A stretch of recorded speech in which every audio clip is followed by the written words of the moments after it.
Welcome everybody to the War and Peace Baseball Podcast. I'm here today with Alex Drudy. I'm Alex Uwe. It's just the two of us today. Are you excited? Because I'm ready to talk about some fantasy baseball. Yes, this is the third time you're attempting to make this podcast work.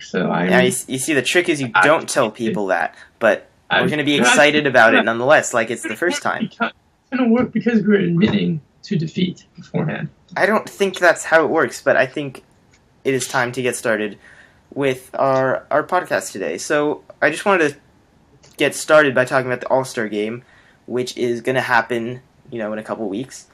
And voting just closed today. Did you get any votes in? Fuck. I guess not. I was under the impression that the All-Star Game was in a month, even though we were going to the Futures Game, I think, in a week and a half. Yes, we will be at that. I'm excited for that. Though that roster has been announced too. Yeah, I totally forgot about. Well, anyway, any players that you're excited to see in the All-Star Game when that rolls around? Any starters? I was really excited to see Kershaw start from the National League, but apparently he's back, had other plans. I was excited to see Madison Bumgarner hitting the home run derby, but I guess I was really wanted that's some BS. Yeah, that's not happening. If that wasn't clear. I mean, I wanted to see Machado at shortstop. That was like didn't happen either. I mean, Bogarts though, you gotta. Bogarts is much deserving, no doubt. Yeah, David Ortiz in his final year. Yeah, That's gonna be a big one. It's hard. I'm a natural cynic. It's kind of hard to believe that this season is just completely untainted, considering he's doing at age 40. But, I mean, I want to believe, and I'm going to pretend to believe regardless of his past abuses.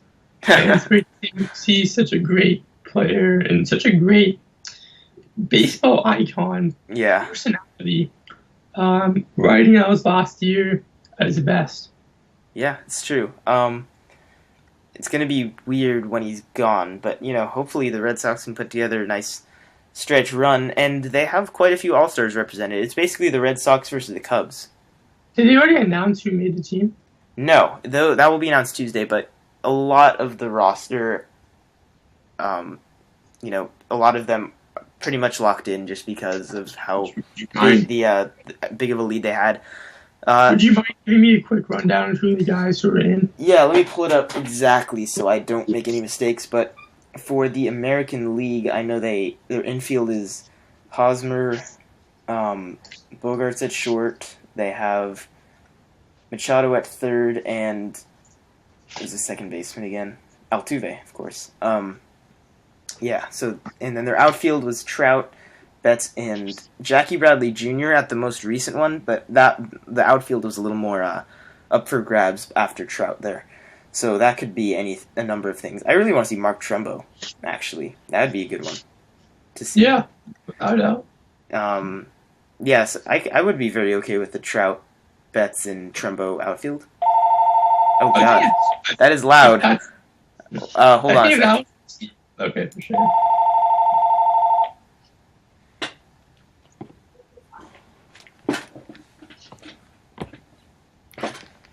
Well, that's come and gone. Jesus. How many more interruptions can we have? But we're gonna roll straight through this little roadblock. I think if that was a team, it'd be very, very fair selection, considering how notoriously suspect the MLB fans' All-Star voting tends to be. Yeah, it is pretty strange. And the catcher, by the way, I believe was Salvador Perez. Sal Perez. He just, it's got to be him. Nobody else. Totally. No one else will do. And Ortiz the DH, obviously. And then in the National League, isn't there no DH because it's at Padres? Yeah, they still voted DH though. No, the All-Star Game always has the DH. Actually, that is a thing. Well, regardless. With that information, it's quite unbelievable that the National League has not gotten one yet. Wow, I never knew that. I'm fairly certain. I can fact check that. You're probably. I think you're 100% right. I think you're right. It sounds right. I don't care. It sounds right. Sounds right. Whatever. And what was the National League looking at? So the National League, Anthony Rizzo at first base, Buster Posey, Yadier Molina are basically tied up at a catcher. So that's going to be up for grabs. Second base, I think it was Ben Zobrist last also, but that should definitely be Daniel Murphy, right?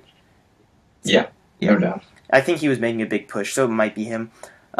Shortstop was, I think it was Addison Russell at the last one too. Trevor Story, I think, made a big push though. What? The Cubs fans are coming out to vote. Trevor Story in the All-Star game. Trevor Story and Corey Seager are right there, though. I think Trevor Story's probably going to get that one. That's it is tragic.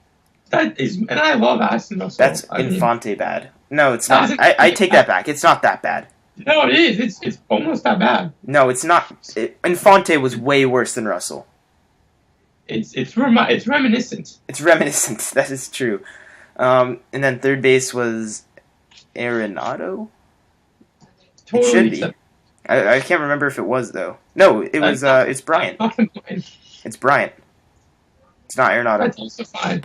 And then the outfield had Fowler was one of the outfielders actually. They had Fowler, Harper, and I forget the last one.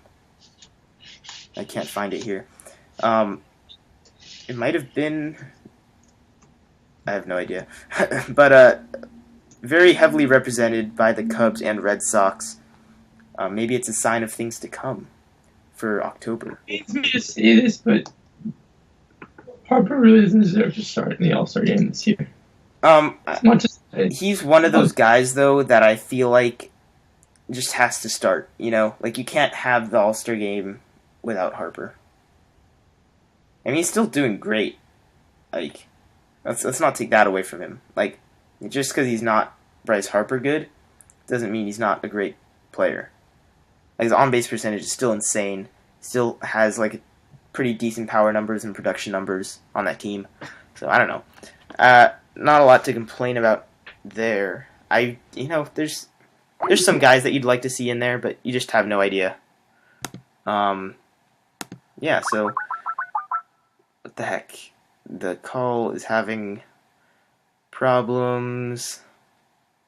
Let me see if I can get Rudy back here so we can continue to barrel on through and get into some more fantasy relevant news. It's not looking promising. Come on, we can do it. Push through. Connect, damn it. I'm pretty sure it's picking up all the Skype noises that are happening, so I'm gonna be stubborn. I'm not gonna cut it or pause it here. I'm just gonna go straight through. It's happening. If this is really long, I will cut it out, but we're gonna record straight through. God damn it.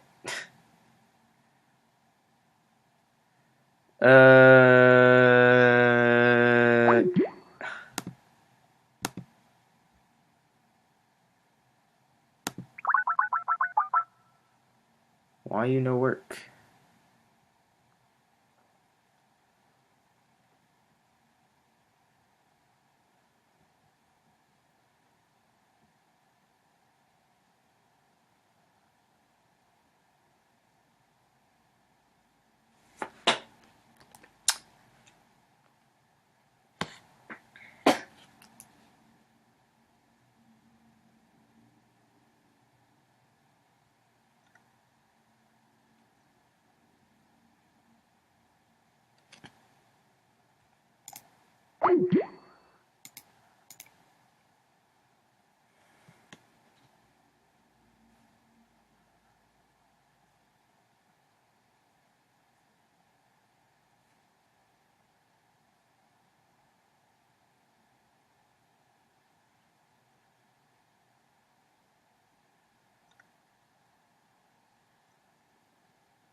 Hello. Okay. Did you? Victory. So I left this recording rolling. I'll just cut out whatever happened, and then we'll continue on, just from wherever we left off. I think we're about to get into like the actual stuff, so that's fine, right? Hello? Are you there?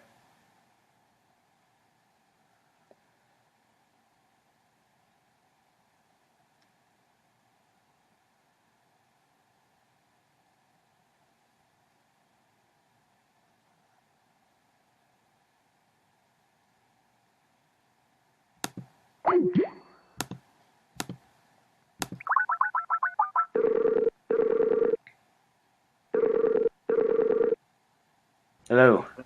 Ah! Did you catch any of what I said? No! Okay, I just said that I left this recording running, and I'll cut out whatever annoyances were happening between then, and we'll pick up, You. so we don't have to talk about the All-Star game again as if it were the first time. Thank you. You were a kind soul. I'm sorry. I told my mom, can you ask my grandma to please call you on your cell to not bust the internet? And she said absolutely. I was wondering why the internet was not working myself. So it appears there's no impasse, and we're seeing common ground. So Peace has been achieved. So All right, as long I'm gonna get us. I'm gonna get us started again though. Just what were we like talking about? Sorry, I don't even remember. I'm gonna jump into like the actual stat game stuff. So Okay. I'm gonna give myself You are doing stat game. Okay. I'm gonna give myself a countdown, and then just so I know when to like cut when I make the actual edit. Okay, and then I'll start it up. Got it? All right. In 3, 2, 1. All right, we're back. Skype is being particularly fussy today. That's probably the nicest way I can say it. Yeah. We are going to move on, though, in our podcast. We are going to play Stat Game, and that is going to be a lot of fun. We'll talk about a lot of players. We'll talk about fantasy value. We'll talk about anything else that happens to pop up along the way. So let's go ahead and get going. I'm going to be doing it a little different today. I'm just going to be listing a few player slash lines, which is, average on-base percentage slugging, and I'm going to see if Mr. Rudy here can guess the player just based on that, and then we'll talk No, said probably player. not. Probably not. Let's see if you can get, what's the over-under? Are you going Is to there get a way I can look at a list of players without stats? Yes. I'm Is sure there there some- is a way. I'm sure there is You know a what way. I mean? You could, yeah, I don't know. What could you look at? It's just hard to remember all the names sometimes. I guess. You could, I'll tell you, if you find, if you have a list that just shows the OPS of the players, I don't know. I don't know. Just see if you can find a list or do whatever. I'm going to start, though. So, yeah, we're doing that. All right, so the first one I have for you is a 340, 389, 557. So that's a 340 average, 389 on base, 557 slugging. Daniel Murphy? David Murphy? No. No, it is neither. Jose Tuve. No.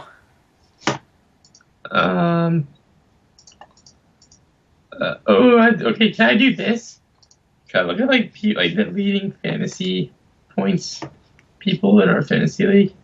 I guess. Just That's try not to look at their stats, I guess. No, I'm gonna ignore the stats. Okay, Just look that at works. names. Sure. So 340 average, 389 on base, and 557 slugging.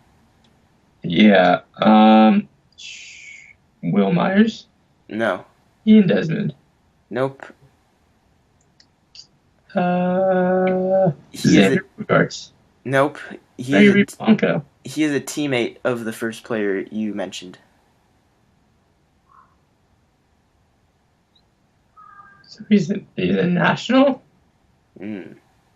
Nice. Who's on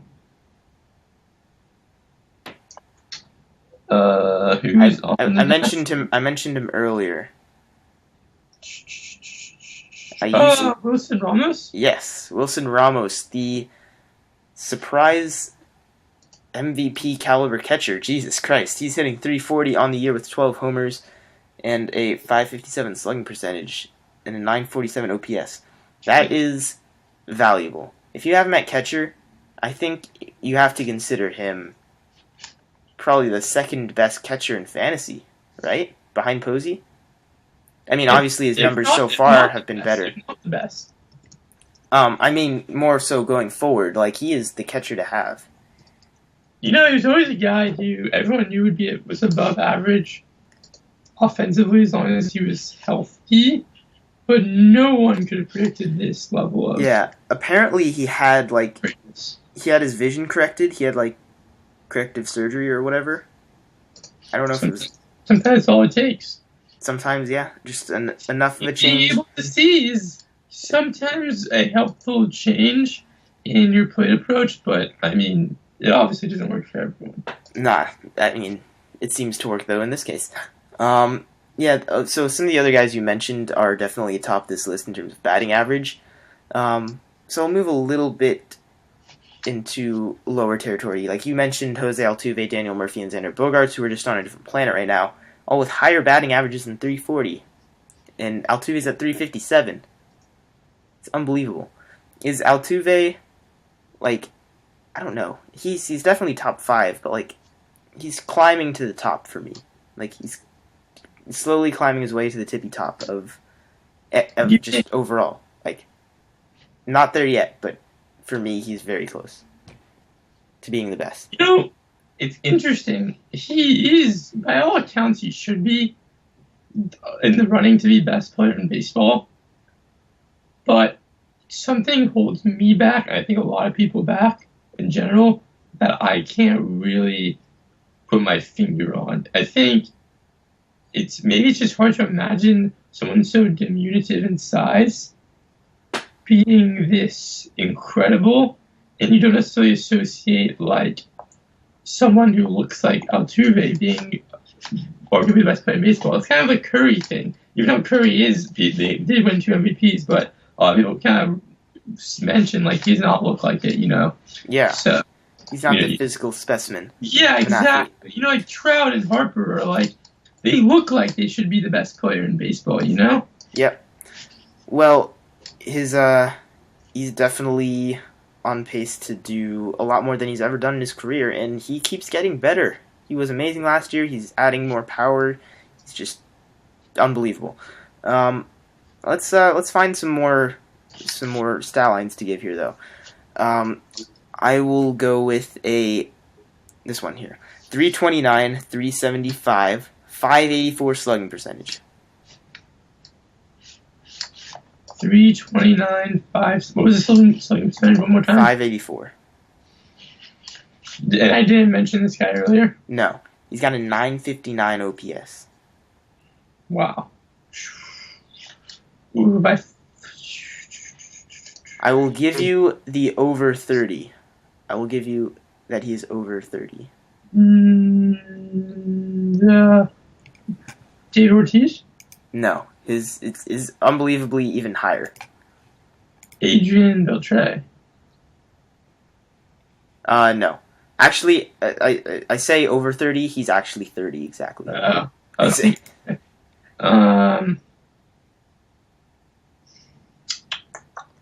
I will also give you that. Average one more. Carlos Beltran. No, he's not. He's 39. Sorry. Stupid. He may end up on a different team by the end of the year. Carlos Gonzalez. Yes, exactly. He's having another amazing year. He's got 18 homers. He is we say it every year, but he's got to end up on a different team, right? He's on the old Cole Hamels, like, consistently underrated player On a shit team. Yeah, well, Cole Hamels was on the Phillies, I guess is what. Yeah, but yeah. But here's the thing.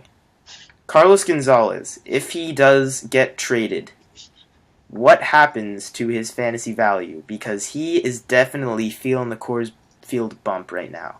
And like a lot of Rockies are. He has benefited from that home ballpark as much as anybody, and he's taken great advantage of it, but not fantastic on the road. He's pretty average on the road.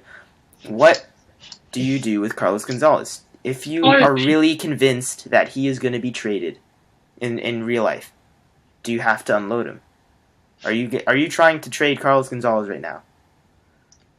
It's pretty telling. I think it's a big reason why he hasn't been traded yet, considering while he's not overpaid, he makes a pretty hefty salary. He's not a bargain. So I think... And when he has such considerable splits, with something he's had in his career, I think that's why he hasn't been traded yet, because it's such an impasse for Colorado to find that worthwhile value for trading him when teams can clearly say that, okay, you only think he's worth so much because of where he plays his home games. But I still think he has to be traded because he'll never probably be this good ever again, if I had to guess.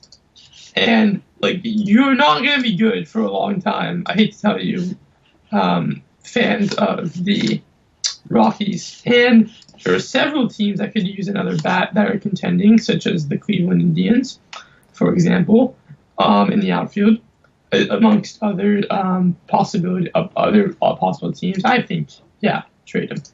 So, yeah, I think at this point he has less than $40 million committed to him on his contract. So it's not as outrageous as it once was. But, you know, it's with a 959 OPS right now, there's regression to come. Like, he could legitimately become... You could go from, like, a top 30 fantasy player, which is probably... He's hovering around 30, I'd say, right now. And he could drop all the way down to, like, the 70s and 80s. Well, that's why I think he's just so hard to trade, because he's good enough that the vast majority of the teams would be upgrading at least one outfield spot with him, but he's not good enough where you're willing to probably give up a war chest for him.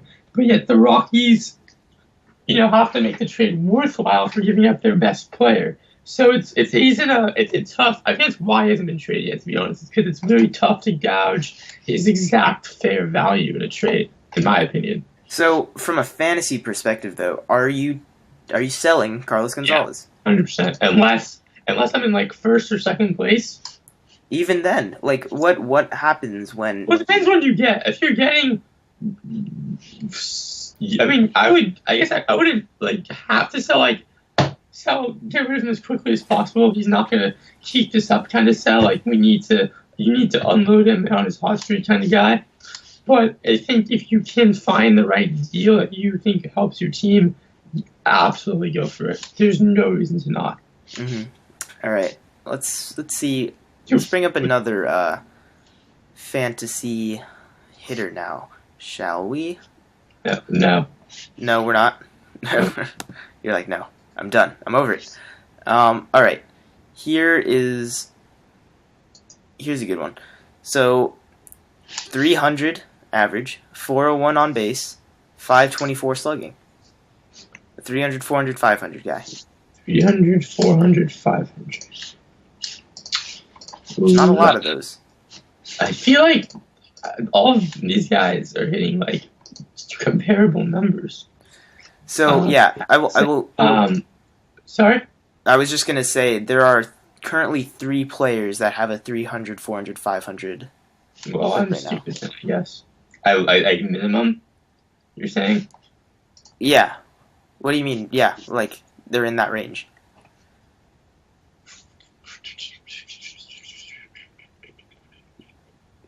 So he's hitting 9. Wait, you're telling me there's only 3 guys who were hitting at there's 3 other, yeah. And I have an OPS plus of 900, at least 900.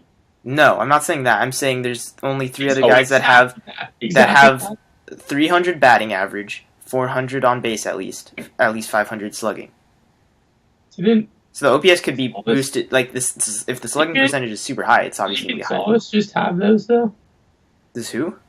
Didn't Cargo just have those numbers though? No, Cargo had a. He didn't have the 400 on base. Okay. Cargo had a 329, 375, 584. Okay. Sorry. Okay. Sorry for the Robbie confusion. Cano is my first guess. No, it's not. Ooh, I thought that was gonna be it. No. Damn.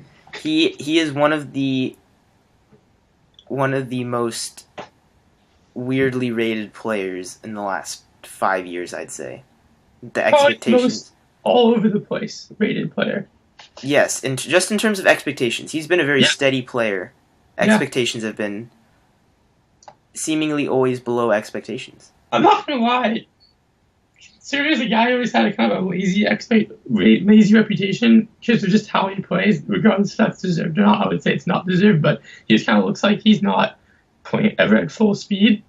He somehow pulled off a mid-career renaissance from a steep decline, and that's really, really rare in baseball for hitters. So just, especially in Seattle.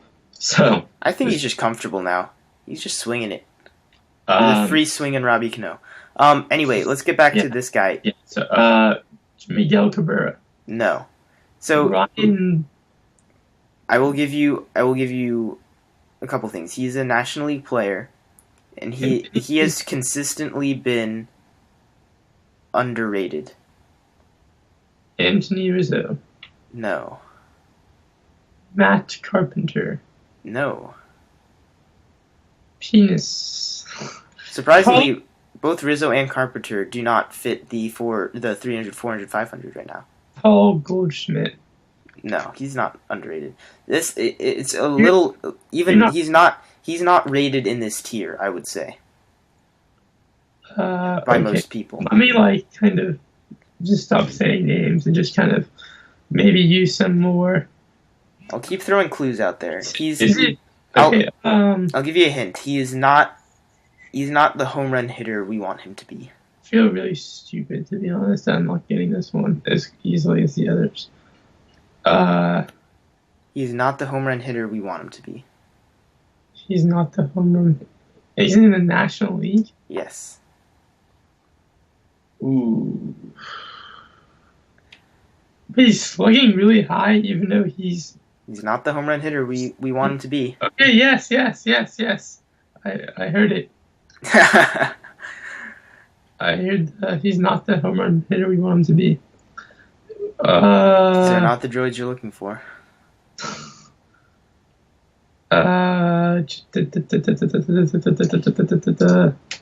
Has he been healthy the whole year? Yes, he has. Largely. He hasn't had any injury. Nope. Brandon Belt. Yes, you did it. Wow. I knew you could do it. Yes. I'm actually very happy that you got this. To be fair, that's not a guy who I think comes to most people's minds first to hit 300, 400, 500. Well, yeah, exactly. But, here's the thing. He is. Yeah, so no, I'm just saying in my defense for taking so long. He's not the first guy, I think. Oh, no, and I mentioned that. And I thought he's not the power hitter we want him to be was going to be a little bit more of a... That definitely was the difference. Yeah, so his fantasy value is very interesting because the production numbers are definitely there. The home run totals are not where we want him to be, but 10 homers on the year, it's okay. He's there. He's going to hit 20. The slugging percentage, on base, that stuff doesn't really affect standard fantasy leagues that much, but he's still just one of the most steady players. He's Eric Hosmer-like, but he doesn't steal bases. You could say he's Eric Hosmer light as well. Light. Even though I think he weighs more. Yeah, Hosmer is probably rated higher in fantasy anyway, but Brandon Belt, with this very impressive, slash line of 300, 400, 500, I think that was worth noting. 925 OPS, he's a very good player. Fantasy-wise, I'm not sure where you rank him among first basemen even. I don't know if he's barely a top 10 first baseman for me, I think. Which is pretty weird to say. He's one of the very few that can do something like this. But, fantasy baseball it's a weird thing. There's no rhyme or reason to it, seemingly. So, I don't know. I think baseball is just a sport that's very difficult. It's probably the most difficult of the 4 major sports to predict, I would say. Yeah. Even though it's all based on stats. So you think because it's so numerical, it would be the easiest to predict. But in fact, it is probably the opposite because there's so many intangibles that are will maybe never be really understood in terms of numerical value. Mm-hmm. Yeah, that's very true also. All right. Let's see now. I want to do a couple more of these at least. Let's see. I probably could have had a few more of these put together. Okay. Here is one. I am going to give you. We have a 288 average, 366 on base, 592 slugging percentage. 17 homers. So I'll give you that he is in the same division as the last guy you mentioned. Huh? One more time? He's in the same division as the last guy we mentioned. 288, 366, 592. 288, 366, 592. Is that correct? Yep. He's in the. I'm gonna go with Corey Seager. No. He's in the NL West. Yes. Charlie Blackmon. Nope. Matt Kemp. No. Ew. What? Matt Kemp's on base is nowhere near that, I'm pretty sure. But it could be if we wanted it to be, I guess. I don't know. I'll believe what I want to believe.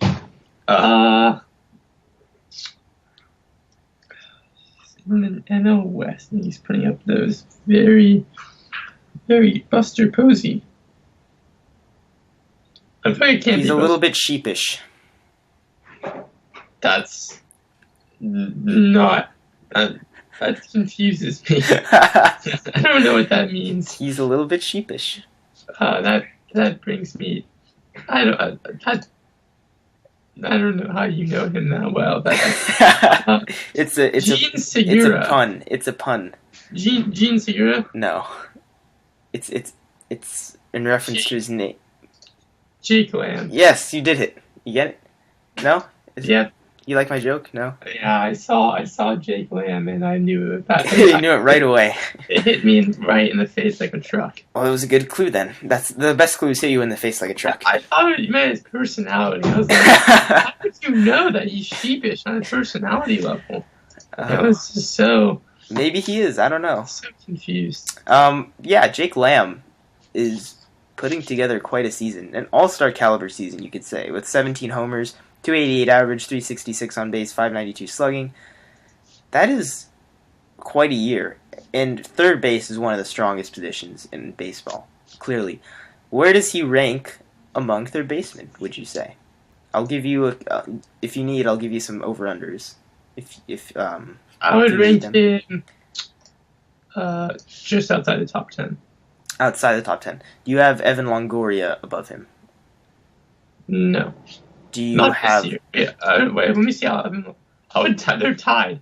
They're almost the exact same player. If you look at the stats, they're identical. They are very similar. Jake Lamb is actually slugging a great deal higher than Longoria. And on base is much better. His OPS is just higher. Pure counting stats. Yeah, counting stats are pretty similar. But yeah, that's an interesting question of where do you rank him? It's just outside the top 10. I think that's it. Just outside the top 10. Would you take... I'm guessing you're taking Todd Frazier over him. Yes. You're taking Kyle Seager. Are you taking Kyle Seager?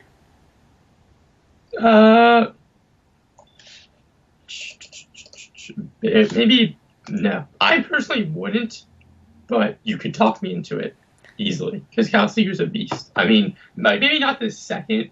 Like, if I need one of them to hit me, like, a game-winning hit, or, like, play, like, maybe for the season, I guess, yes. Mm-hmm. Kyle Seager's probably more dependable on his track record, but, I mean, I would say Lamb's playing a slightly higher level at the moment.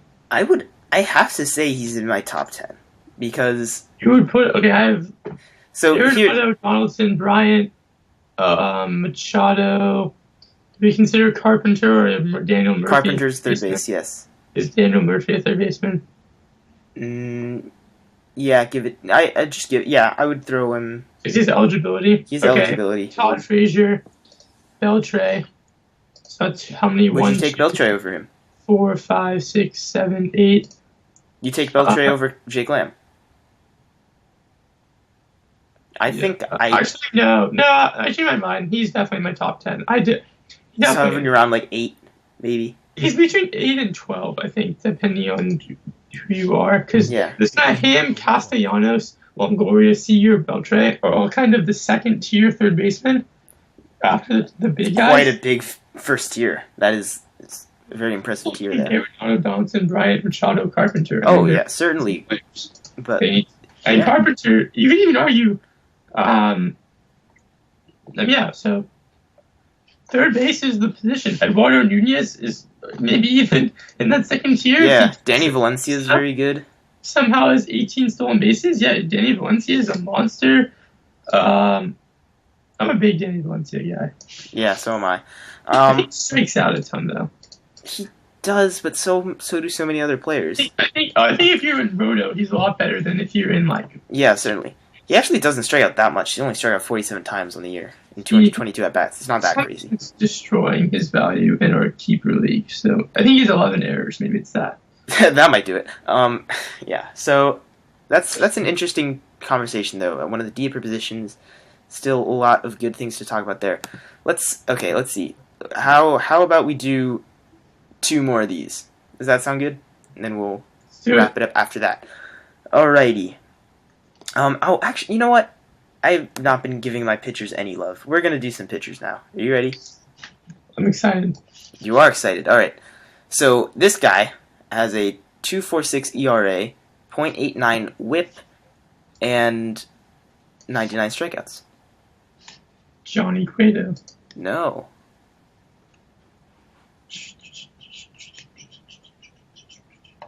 $99 strikeouts. Yep.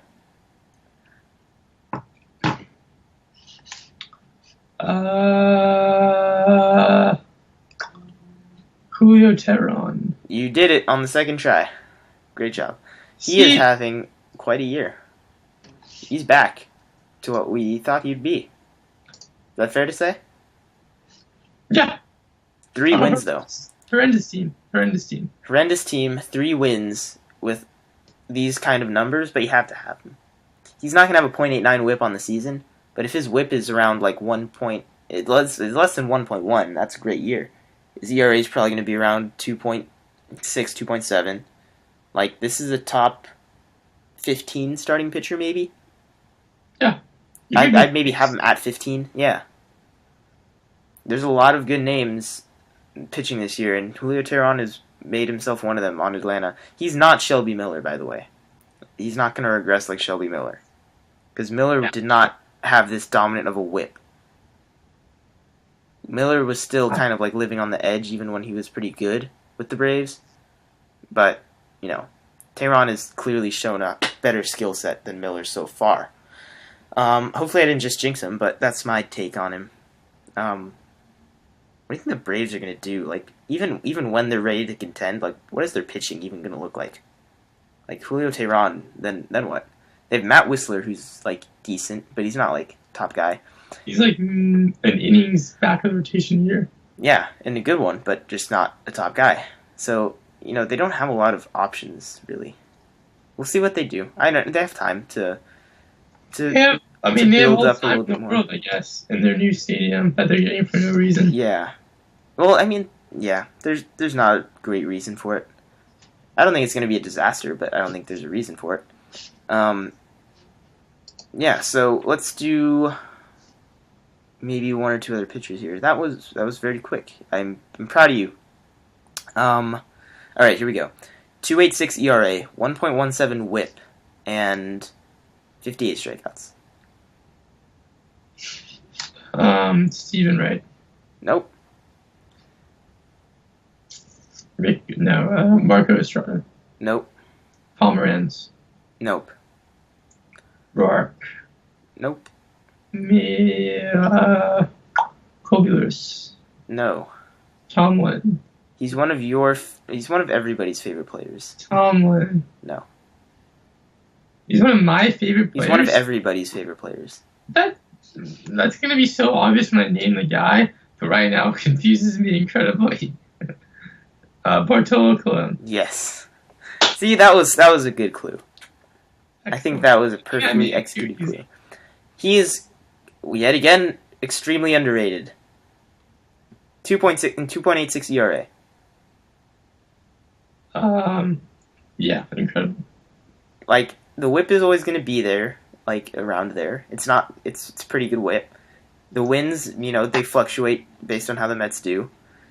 And 58 strikeouts, not much there, but he's going to be good for you. In a standard league, there's just not a lot of upside, which is why a lot of people don't like him. But if you like to just rack up some counting numbers, this is your guy. If you need to bring down that ERA and whip a little bit, pick up Bartolo Colon. He's going to have a couple of rough outings, but most of them are like 7 innings of 1 or 2 runs. And you just ignore it every single time. All right, let's do one more. Let's do one more. Here we go. 3.08 ERA, 123 WHIP, 96 strikeouts. That is a very, no offense, kind of generic stat line, I feel like. It is pretty generic. I'll You see that he has 8 wins also. 8 wins. It's also kind of generic. Can you say it one more time? It's very generic, but I really want to talk about him. 3.08 ERA, 123 WHIP, and 96 strikeouts.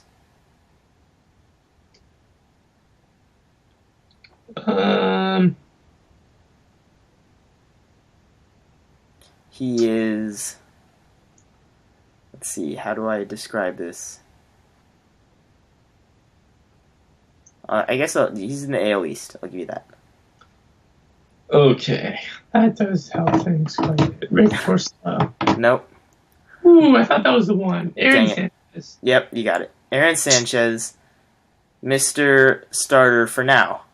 Yeah, I'm pissed off so much that I did not draft him this year. Yeah, you were very dismissive of him even potentially being a starter. But there's a very, very high chance that he joins the bullpen at some point later this year. Why? Because he's on an innings limit. Stupid Strasburg rule. Yep, the Strasburg clause is taking effect here. And, they just shut Strasburg down. At least Sanchez is going to be in the pen. But you might need to sell Aaron Sanchez. He's been very good. Gets you some good strikeouts. But yeah, it's time to sell. I personally did in our other league a little while ago. But I think, he's one of the great stories of this year. 8-1 record and 96 strikeouts. That's nothing to frown upon. It's very good in fantasy. But it's time to sell, I think. He's going to be a great starter next year. And hopefully he'll stay there. Keepers, though, just to be clear. Just to clarify. Yeah. Unless you're trying to win.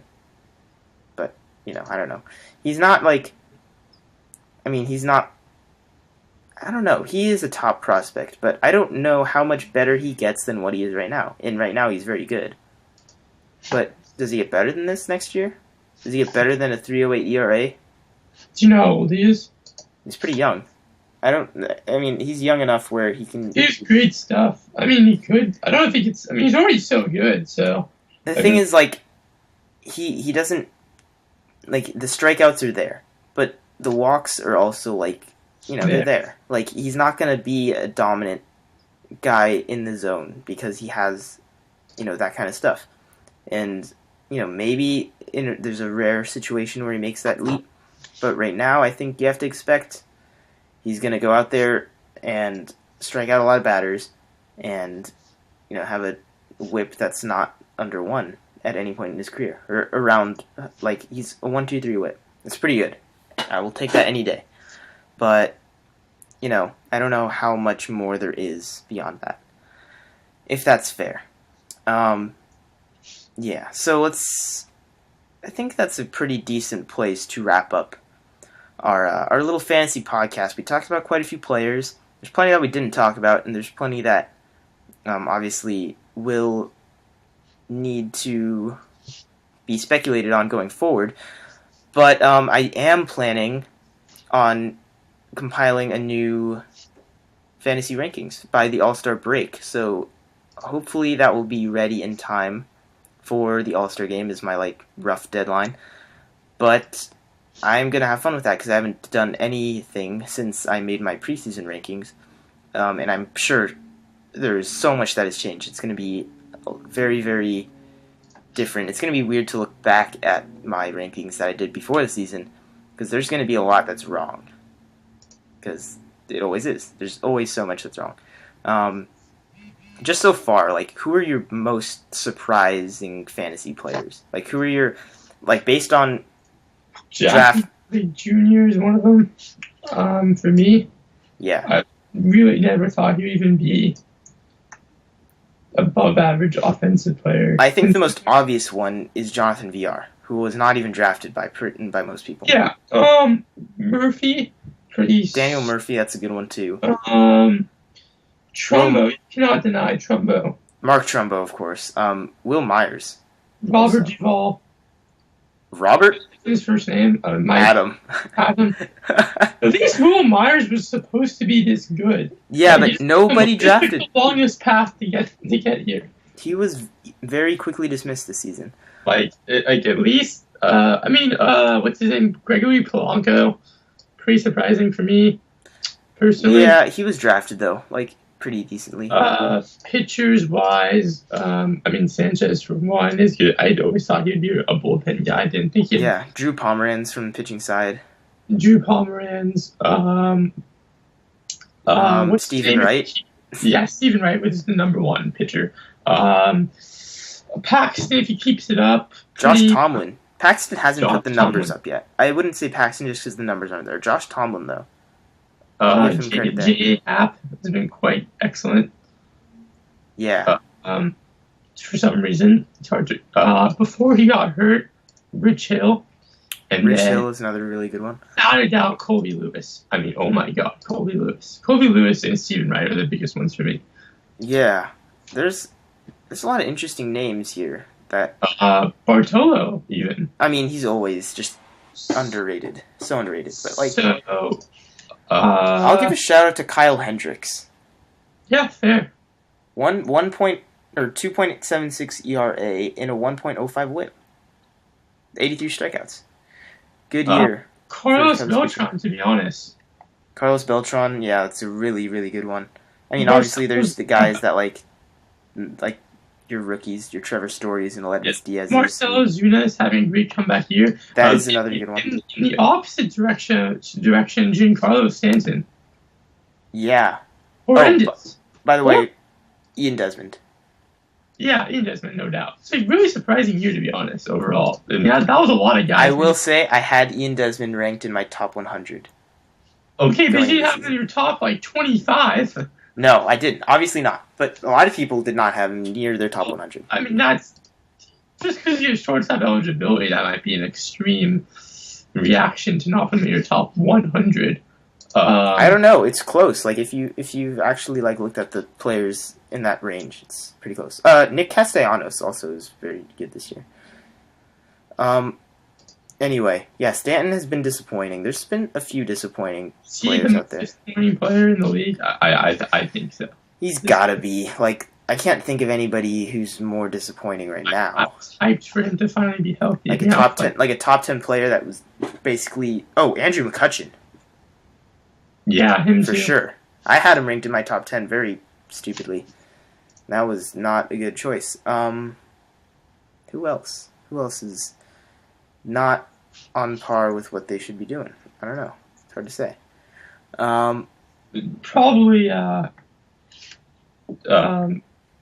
Sonny Gray's season as a whole has been disappointing, though he's been better. Injuries, I don't take into account injuries so much with these types of things. Yeah, there's a lot of like really just bad stuff. Like, I don't know. Prince Fielder, another one. Justin Upton, actually. That's another like shockingly bad one. Absolutely. 228 average with 8 homers. 5 steals. Like, it's just not good enough. For what he is and where he's drafted, no. Sin Ross, low-key. Kind of injuries too, though. So, yeah, there's just a lot of those. Joey Votto also. Yeah, not that. It's not as bad as people thought, but again, where he was drafted, like he's got 14 homers, 6 steals in 249 is like, it's okay, but it's not great. I feel like we're ending the show on a very bad note. I wanna end it with something good. Let's find like one more like really good story. One more guy. Sorry, one more guy. One more negative guy. Yeah. Okay. Obviously Shelby Miller, but Luis Severino. That is an interesting one. There was a lot of hype around him going into the season, and that just did not pan out at all. The Yankees cannot have a legitimate curse with developing starting pitching. Yeah, it is certainly a curse. Yeah. So I mean, it's kind of hard to like find, the guy who is, picking up the slack in fantasy for you this year and just like having a great year. But like we talked about a lot of guys. I don't know. There's a lot of weird names on this list here. Did you see that Mark Reynolds is hitting 293? What? Coors Field, man. The Coors Field bump is a magical thing. And only 67 strikeouts. Good for him. Yeah, so, Jake Lamb obviously is one of those big ones that we talked about already. Nomar Mazara. Great. Oh, yeah, what a monster. Nobody saw that coming. 287 with 11 homers. Really good. Michael Saunders is another guy that I really like. He's a great year. Guy. This is like the year of like guys who have been disappointing for their careers finally doing well. Like him and Cameron Maybin are two of the more disappointing players. Two of the more disappointing outfielders. And Will Myers too, to be honest. And they have all had great years. Yeah, Michael Saunders hitting 280. I know Michael Saunders was drafted in the 11th round, but he was a decently hyped prospect for the Mariners a while back. Do you remember like how bad we thought that trade was? That was like Jay Happ for Michael Saunders, I think. I mean, considering they got Jay Happ to sign with him, that might be one of the best trades of all time. they end up with both players. They got a free Michael Saunders. And they got Justin Smoke, who is probably one of the most disappointing players consistently in baseball. He's always just there. Actually, I think that was in a different trade. I'm wrong. Saunders was actually. Was in a different one. Regardless, it's not important. Yeah, Evan Longoria having a very nice year too. 18 homers. Bounce back. Bounce back. You bounce back, girl. Bounce back year of baseball. It's an exciting year of baseball, I have to say. It is. There's been a lot of like really just cool stories, and it's just a fun year. It's very not bland. Mm-hmm. Yeah. I'm also gonna give out a shout out to my boy Rajai Davis, who's low-key again having a really productive year. 8 homers, 21 steals, 267 average. 34-year-old Rajai Davis. Might you add. 40 runs scored. What do you know? There's a lot of really good things going on. So, you remember when Brian Dozier was off to a bad start? Yeah, has he turned it around? He's turned it around, hitting 264 with 13 homers, 6 stolen bases. That's about where I expected him. And that's very valuable. 38 ribs and 40 runs scored. I love ribs. I love ribs too. Ribs are very underrated. yeah, so, there's a lot of really good players that are like, even the good ones are starting to bounce back. I'm going to talk. We've stretched this out so long. We were going to end this so long ago. Adam Jones and George Springer, two power hitting outfielders that have been moved to the leadoff spot and have been absolutely destroying the baseball since doing so. What? Yes. There's something to be said. Neither of them are really great on base percentage guys, but something is working right with those two players. I don't know what it is. Adam Jones, a 317 on base. That's not very good for a leadoff hitter. But he had 11 home runs in June from that spot. I mean, those guys are slugging pretty great, though, right? So, yeah, amazing. You can make the case that when because they're getting to second or third or a home run so often, they're making up for their lack of getting to first, I guess. George Springer is actually a great on base, 357. That's very good for a leadoff hitter. 100%.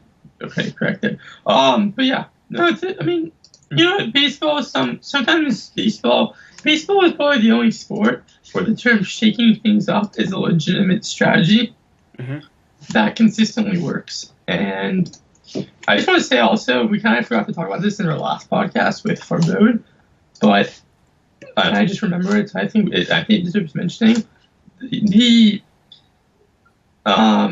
Cubs' strategy of playing everyone in left field, including pitchers, is one of the most bold ideas I've seen, and since the shift became a regular thing. Wait, we did talk about that. We did? Yeah, we did. Maybe I just blanked out and ignored it. I must have not said anything. I'm sorry. No, we did. We talked all about the Cubs and their lineup. So if you want to hear more about that, you can listen to our other podcast. We talked about them playing relief pitchers, though, like, for more than a second. I think we just mentioned it and moved on. We talked about everybody playing left field. Okay. Yeah, maybe. Okay. So, anyway, to hear more about that and other top stories from the month of June, it is a good segue right there. You can check out our other podcast, which should already be uploaded. Yeah, and that is also our 50th podcast, and I forgot to make any mention of it on that podcast. So, for podcast 51, giving the shout out to podcast number 50, which was the last one that we did. I don't think I mentioned this either. The ones before that, when we did we did two a while ago, and that was supposed to be 49, and I did not want to do 50 as like the second one of those two, so I made it 49 part 1 and 49 part 2, just so we could have really your 50th like a great podcast. So we could have a really good 50th podcast, and I forgot to mention it completely. Actually, I think we have even more. I think I've had weird numbering things throughout the course of it too. So we're probably on 53 or 54 actually, but nonetheless, it's going well. I think we're having fun with it still. I think last time I checked, I'm having fun with it, right? I hate it. It's the worst. All right then. So thank you for joining us as always. We appreciate any feedback you have. If you want to ask fantasy baseball questions or talk fantasy baseball or talk anything about anything with us. Just talk to us. Just talk to us, please. We are on Twitter, WPB_podcast. You can check out our website, which is down below as well. We have stuff there. There will be articles and things shortly. Procrastination. And there are some other links down there as well, including our email. Go to our website and get us lots of page views.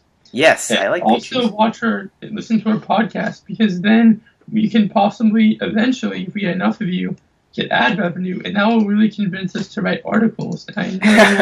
If you want articles, it's a very easy process. Get us money. So there's lots of ways that we can accept feedback and for you to check out our content, so please check it out if you have the time and or the interest. Thank you one more time, since Farbode's not here. As always, Rudy. Peace.